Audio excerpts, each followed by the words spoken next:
As Israel continues to pound Gaza, Australia's PM has weighed in on the Strip's unfolding humanitarian crisis.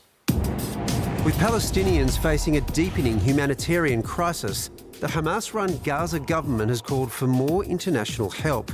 It says the IDF now has control of 77% of the Gaza Strip and further aid is needed. Israel claims it's allowing in enough aid to keep the population alive, despite condemnation from world leaders. Israel's actions are completely unacceptable. It is outrageous that there be a blockade of food and supplies to people who are in need. Albanese made his remarks as US Secretary of Homeland Security Kristi Noem touched down in Israel to meet with PM Benjamin Netanyahu. Her visit comes just days after a deadly attack on two members of Israel's embassy in Washington. Netanyahu's office says she expressed unequivocal support for Israel, even as the latest IDF airstrikes on the Gaza Strip killed at least 57 Palestinians.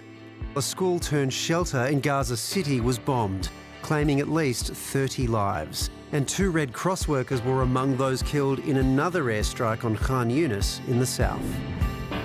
I think the Prime Minister's right to call out the fact that aid is being delayed and not enough aid's getting in there. I wonder whether he would have said that prior to the election. I suspect not. Israel says, we want the hostages released and then we'll stop fighting in Gaza. Well, but the problem is, That's a reasonable request, though, isn't it? Yeah, well, request the hostage back is absolutely a reasonable request. But the problem is, from the very start, they set up two purposes of this war that were contradictory. One is we want the hostages back. The other is we want to eliminate Hamas. Now, the problem is if you say, give us the hostages back, and they do, well, you've still got your other thing of eliminating Hamas to do, so that suggests the war wouldn't end. I don't know. I think you're right to say the tone has shifted since the election, but that's not just true here, that's true globally.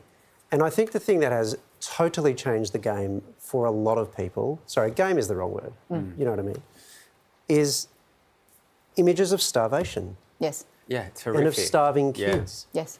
Up until now, you know, horrific numbers of people have died, often in bombings that have killed a lot of civilians.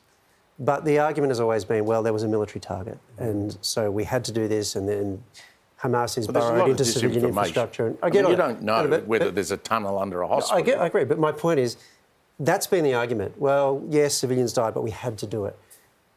You just don't, you can't win that argument with starvation. You can't run that argument because it self-evidently punishes everybody. Yeah.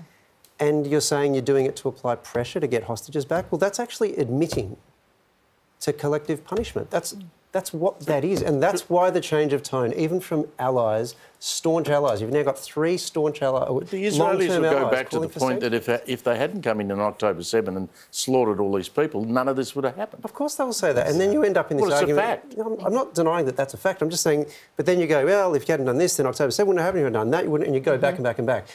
No one is saying that a response to October 7 wasn't legitimate. The reason the world is responding this way is that in no world is this response that involves starving children legitimate. Well, the children are not responsible for anything, are they? Of course they're not. No. And that's what's changed. Horrific images. And it's not just...